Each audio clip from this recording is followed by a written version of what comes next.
Bible case episode 22ലേക്ക് ഞാൻ എല്ലാവരെയും സ്വാഗതം ചെയ്യുന്നു. സംഖ്യാപുസ്തകം 21 മുതൽ 25 വരെയുള്ള ഭാഗങ്ങളാണ് ഞാൻ ചോദിക്കുന്നത്.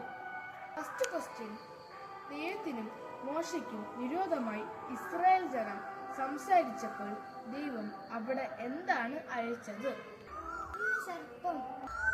സെക്കൻഡ് ക്വസ്റ്റ്യൻ: കാള വയലിലെ പുല്ല് നക്കിക്കളയുന്നത് പോലെ നമ്മളെ എല്ലാവരെയും നക്കിക്കളയും. ഏത് രാജാവ് ഇങ്ങനെ പറഞ്ഞത്?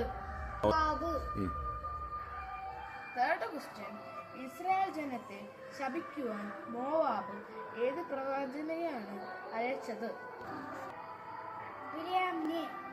ക്വസ്റ്റ്യൻ: കഴുത ആരോട് ആണ് സംസാരിച്ചത്? ഫിഫ്ത്ത് ക്വസ്റ്റ്യൻ: വ്യാജം പറവാൻ ദൈവം മനുഷ്യനല്ല, അനുതപിപ്പാൻ മനുഷ്യപുത്രനുമല്ല. ആരോട് പറഞ്ഞു? ബിലെയാം ബാലാക്കിനോട്.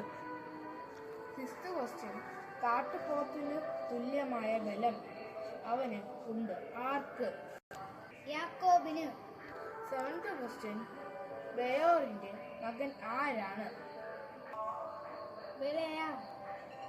ക്വസ്റ്റ്യൻ: മോശ അമോര്യരുടെ ദേശം ഒറ്റുനോക്കുവാൻ ആരെയാണ് അയച്ചത്?